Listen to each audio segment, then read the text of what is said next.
तो भाई और बहनों, आज परम संत सतगुरु रामपाल जी परमेश्वर जी के आशीर्वाद से उनके समस्त भक्तों की तरफ से छोटा सा संदेश आर्य समाज के युवा वक्ता सम्माननीय श्री आदित्य वेश जी के लिए है। वैसे तो दुनिया वाले आदित्य वेश जी को स्वामी कहकर पुकारते हैं, संत कहकर पुकारते हैं, लेकिन आध्यात्मिक दृष्टि से देखा जाए तो आर्य समाज के जितने भी वक्ता हैं या श्री आदित्य वेश जी हैं, आध्यात्मिक दृष्टि से, भक्ति मार्ग की दृष्टि से उन्हें संत कहना उचित नहीं होगा, उन्हें स्वामी कहकर संबोधित करना भी उचित नहीं होगा। क्योंकि भाई और बहनों, स्वामी शब्द कोई छोटा नहीं है। स्वामी का अर्थ होता है मालिक, परमात्मा, ब्रह्म, जो तीनों लोकों में प्रवेश करके सारी सृष्टि के प्राणियों का धारण पोषण करता है, उसे स्वामी कहते हैं। और उस एकमात्र परम शक्ति के अलावा जिस परम शक्ति का वैदिक नाम कबीर देव है, जो स्थायी रूप से सतलोक में निवास करता है, सचखंड में निवास करता है, और निसंदेह वर्तमान में वही परम शक्ति कबीर देव संत रामपाल जी के नाम से धरती पर प्रकट हैं, विद्यमान हैं। तो उस एकमात्र परम शक्ति के अलावा किसी अन्य को स्वामी कहकर संबोधित करना उस परमपिता परमेश्वर जी का अपमान होगा। जब से हम सतगुरु रामपाल जी के शिष्यों को उनका तत्व ज्ञान समझ में आया है, उनकी लीलाएं समझ में आने लगी हैं उन्हीं के आशीर्वाद से, उसके बाद से सतगुरु रामपाल जी के जो मुंह बोले गुरुदेव थे श्री रामदेवानंद जी, हमने उनको भी स्वामी कहना बंद कर दिया है। क्योंकि हमें पता चल गया है कि कबीर परमेश्वर जगत गुरु हैं, गुरुओं के गुरु हैं, संत शिरोमणि हैं।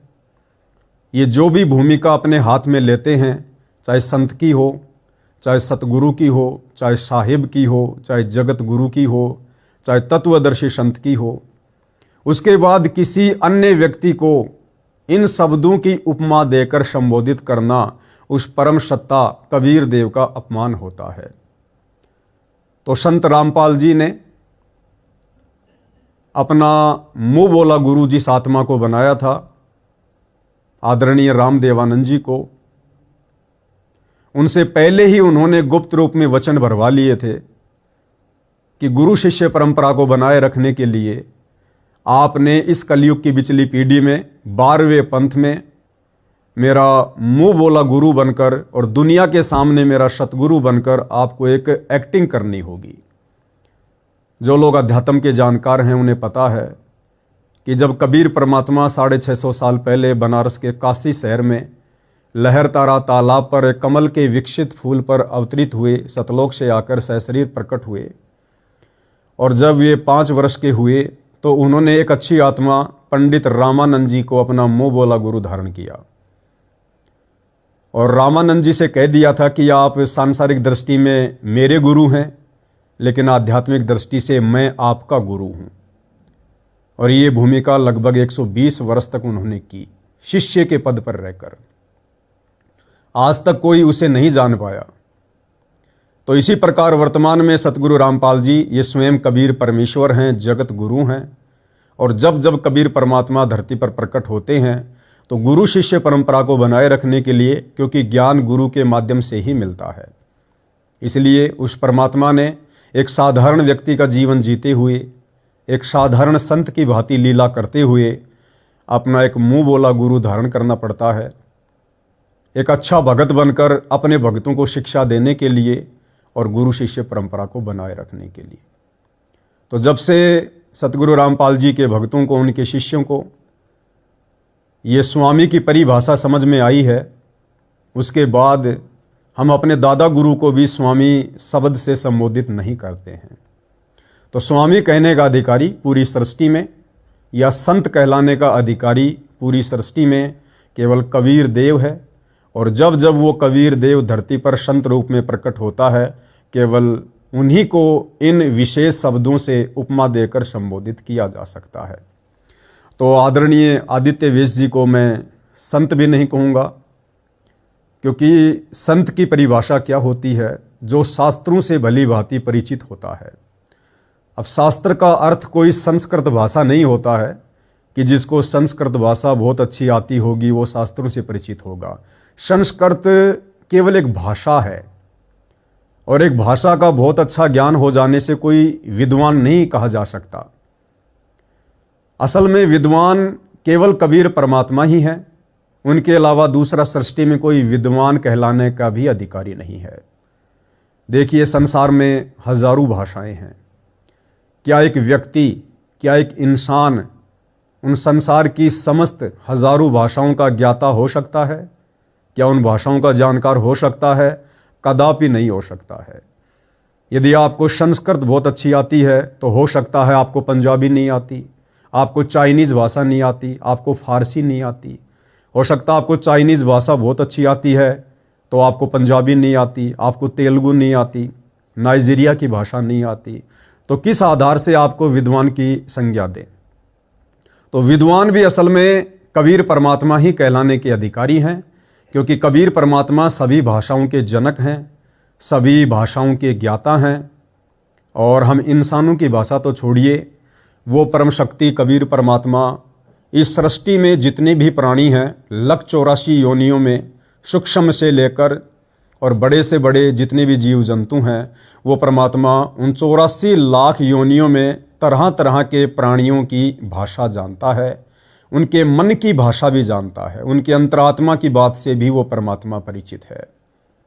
कबीर परमेश्वर जी की वाणी है कि चीटी पायल बाजे पैर, साहेब सुनता है सब लहर। चीटी यानी कीड़ी, कीड़ी का पैर क्या होगा? उसके पैर में यदि पायल बनाकर बांध दी जाए तो उसकी पायल कितनी महीन होगी, कितनी सूक्ष्म होगी। अर्थात वो कबीर परमेश्वर उस चीटी के पैर की पायल की आवाज़ को भी सुन लेता है। तो भाई और बहनों, असल में विद्वान भी एकमात्र संस्कृत भाषा का ज्ञाता होने से इंसान को नहीं कहा जा सकता। असल में विद्वान भी कबीर परमात्मा ही है, और निसंदेह वर्तमान में उस विद्वान की परिभाषा में एकमात्र परम संत सतगुरु रामपाल जी फिट होते हैं। भाई और बहनों, ये तमाम प्रकार की बातें मैं जो कर रहा हूँ, सत भक्ति से अपरिचित, सत आध्यात्मिक ज्ञान से अपरिचित लोगों को लगेगा कि ये मूर्ख किस्म का व्यक्ति है, कुछ भी बोले जा रहा है। लेकिन आप लोगों को जानकर घोर आश्चर्य होगा। आदरणीय गरीबदास जी महाराज, गांव छुडानी, जिला झज्जर, हरियाणा में, जिनका सन 1717 में जिनका प्राकाट्य हुआ, आना हुआ, 65 वर्ष तक आदरणीय गरीबदास जी ने एक मनुष्य शरीर में लीला की। और जब तक वे मनुष्य शरीर में थे, एक आम संत की भूमिका कर रहे थे, तब तक लोगों ने उनका मजाक उड़ाया, उनको बावड़ा कहकर संबोधित किया। अपनी वाणी में परमात्मा कहते हैं, जीव जो ना सत्संग में आया, भेद ना उसे भजन का पाया। गरीबदास जी को भी बावड़ा बताया, क्या कर ले इस दुनिया शानी का। आज उन्हीं गरीबदास जी को हरियाणा में, विशेषकर गांव छुडानी वाले, करोथा वाले, डिग्गल वाले, बागपुर वाले, झज्जर वाले, उन्हीं गरीबदास जी को परमात्मा मानकर, पूर्ण ब्रह्म परमेश्वर मानकर आज उन्हें पूज रहे हैं। परंतु जिस समय आदरणीय गरीबदास जी इन्हीं गांवों में रहा करते थे, विचरण किया करते थे, मनुष्य शरीर में लीला कर रहे थे, लोगों को यही अपना तत्व ज्ञान समझा रहे थे, उस समय लोग उनका मजाक उड़ाया करते थे, उन्हें छोरी का छोरा कहा करते थे। क्योंकि आदरणीय गरीबदास जी की माता अपने पीहर में रहा करती थी, यानी गरीबदास जी के जो पिताजी थे श्री बलराम जी, वो घर जमाई रहा करते थे। तो गांव वाले उन्हें ना पहचान कर छोरी का छोरा कहा करते थे, बावड़िया कहा करते थे। क्योंकि जब गरीबदास जी एक संत की भूमिका करते हुए कबीर परमेश्वर जी की वाणियों का प्रचार करते थे, या उनका जो ज्ञान योग परमेश्वर जी ने खोल दिया था, और जिस प्रकार से वो अमर वाणियाँ बोला करते थे, तो लोग उनका मजाक उड़ाया करते थे, उनकी वाणियों को ना समझकर, ना पहचान कर। और आज उन गरीबदास जी का गांव छुडानी में बहुत ही भव्य मंदिर लोगों ने बना रखा है। वहाँ पर जाकर चढ़ावे चढ़ाते हैं, मन्नतें मांगते हैं। लेकिन हमने ये भी याद रखना चाहिए कि किसी भी महापुरुष के एक बार धरती से चले जाने के बाद हम चाहे उनकी कितनी महिमा करें, कितनी ही पूजा करें, कितना ही गुणगान करें, कितने ही उनके मंदिर और आश्रम बनवाएं, हमें वो वस्तु प्राप्त नहीं हो सकती जिस वस्तु को प्रदान करने के लिए वो परम संत उस समय अवतरित होते हैं, प्रकट होते हैं, यानी मोक्ष। उससे फिर हम वंचित रह जाते हैं। तो आदरणीय गरीबदास जी का भी लोग मजाक उड़ाया करते थे और आदरणीय गरीबदास जी ने सदग्रंथ साहिब की रचना करवाई, अमर ग्रंथ की रचना करवाई, जिसमें 24,000 वाणियाँ उन्होंने बोल रखी हैं। 24,000 वाणियों का अर्थ है हिंदू धर्म के जो चारों पवित्र वेद हैं, यजुर्वेद, सामवेद, अथर्ववेद, ऋग्वेद, इन चारों वेदों को मिलाकर कहीं अधिक वाणियाँ आदरणीय गरीबदास जी के सदग्रंथ साहिब में है। चारों वेदों में कुल 18,000 के आसपास श्लोक हैं, जबकि आदरणीय गरीबदास जी के सदग्रंथ साहिब में 24,000 वाणियाँ हैं। और कमाल की बात यह है कि आदरणीय गरीबदास जी के अमर ग्रंथ में, सदग्रंथ साहिब में, जिसका पाठ छुडानी धाम में किया जाता है, जिसका पाठ वर्तमान में सतलोक आश्रम में किया जाता है, उस अमर ग्रंथ साहिब में विश्व की सभी भाषाओं के शब्दों का समावेश है। बड़ी कमाल की बात है। सारे संसार में जितने भी देश हैं और जितनी भी भाषाएं हैं, हर एक भाषा के शब्द का समावेश, चाहे उर्दू हो, फारसी हो, चाइनीज़ हो, अरबी हो, पंजाबी हो, गुजराती हो, बिहारी हो, किसी भी देश की या किसी भी राज्य की कोई भी भाषा हो, उस भाषा के किसी न किसी शब्द का समावेश आदरणीय गरीबदास जी ने अपने अमर ग्रंथ में किया है। और इस बात को निर्विवाद गरीबदास पंथ के लोग भी स्वीकार करते हैं और निसंदेह आर्य समाज के लोग भी स्वीकार करते हैं।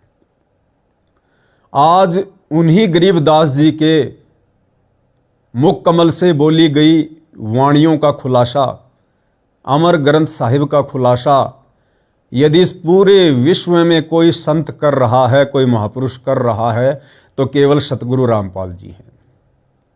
आदरणीय गरीबदास जी के पंथी भी केवल उन वाणियों का पाठ करते हैं, खुलासा वो भी नहीं कर सकते, क्योंकि उनको खुलासा करने के लिए विश्व की सभी भाषाओं का विद्वान होना आवश्यक है। और एक जीव की बस की बात नहीं है, वो चाहे छुडानी धाम की गद्दी पर ही क्यों ना बैठा है। तो सन 1994 से सतगुरु रामपाल जी ने अपने यथार्थ 13वें कबीर पंथ की शुरुआत की और सन 1994 से लेकर सन 2001 तक सतगुरु रामपाल जी के सत्संगों का जो मुख्य आधार था वो केवल सदग्रंथ साहिब था।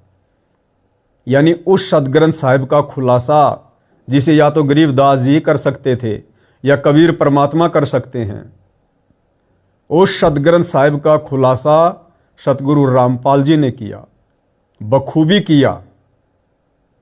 तो भाई असल में विद्वान फिर वर्तमान में कौन है? क्योंकि सदग्रंथ साहिब का खुलासा वही महापुरुष कर सकता है जिसे विश्व की सभी भाषाओं की जानकारी हो। और सतगुरु रामपाल जी 1994 से कर रहे हैं। भाई किसी या किसी ने तो उसका खुलासा करना ही करना था।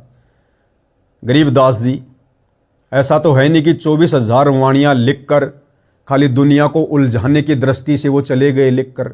यदि वाणियों को उन्होंने सांकेतिक रूप से लिखा है तो वाणियों का खुलासा भी तो होना है। तो 300 वर्ष हो गए, आज तक किसी भी गरीबदास पंथी ने उन वाणियों का खुलासा नहीं किया। सन 1994 से सतगुरु रामपाल जी उन समस्त वाणियों का बखूबी खुलासा कर रहे हैं। तो वही एकमात्र विद्वान की संज्ञा में वर्तमान में कौन है? सतगुरु रामपाल जी हैं।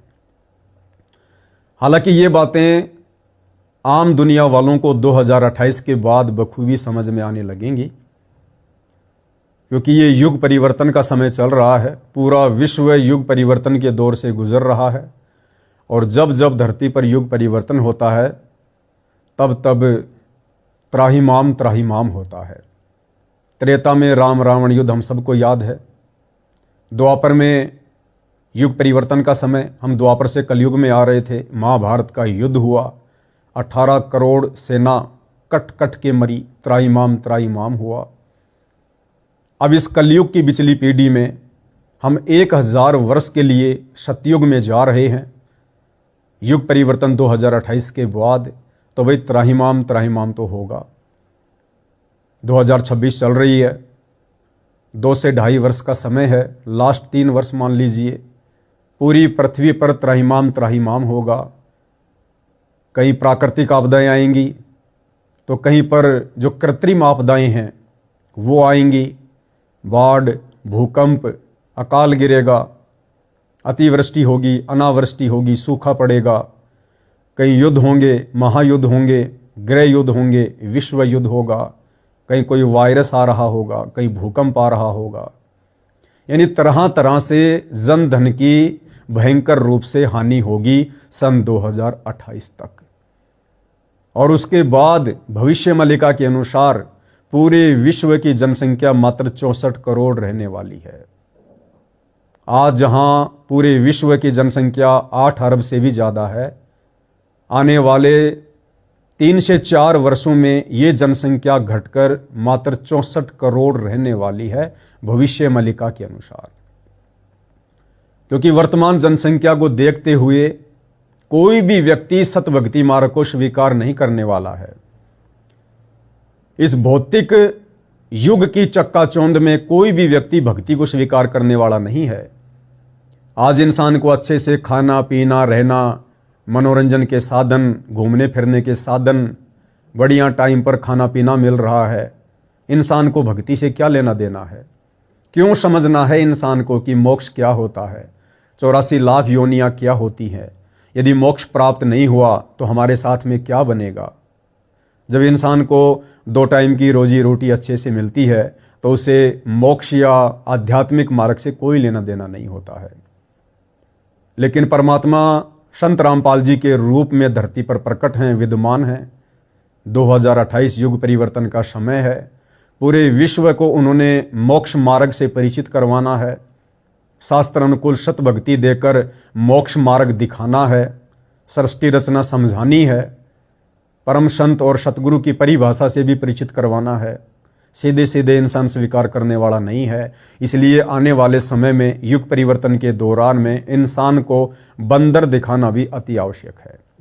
तो जब आने वाले समय में इंसान के सामने खाद्य संकट प्रकट होगा, आज भले आप 1 करोड़ की गाड़ी में घूम रहे हैं, 5-5 आपके पास फैक्ट्रियां हैं, भले आप देश के प्रधानमंत्री हैं, बहुत बड़े कोई अधिकारी हैं, धनपति हैं, लेकिन जब आने वाले समय में खाद्य संकट की समस्या उत्पन्न होगी, जल की समस्या उत्पन्न होगी, उस समय चाहे प्रधानमंत्री हो, चाहे कोई अरबपति हो, चाहे धनपति हो, चाहे किसी भी प्रकार का कोई पदपति हो, उसे अपनी जान बचाना मुश्किल हो जाएगा। उस समय वो तमाम व्यक्ति परम संत सतगुरु रामपाल जी के चरणों में आएंगे, सत भक्ति को स्वीकार करेंगे, लेकिन जनसंख्या बहुत ही कम रह जाएगी। तो भाई और बहनों, आने वाले समय में 2028 के बाद पूरी दुनिया इस कल की भगवान से, जिस कल की भगवान को नादान दुनिया यूट्यूब पर ढूंढ रही है, भविष्यवाणियों में ढूंढ रही है, पुराणों में ढूंढ रही है, इस कलयुग में वो कल की भगवान, कल्कि का रियल अर्थ है कलयुग का भगवान, जो इस कलयुग में सतयुग लाएगा, लोगों को मोक्ष मार्ग दिखाएगा।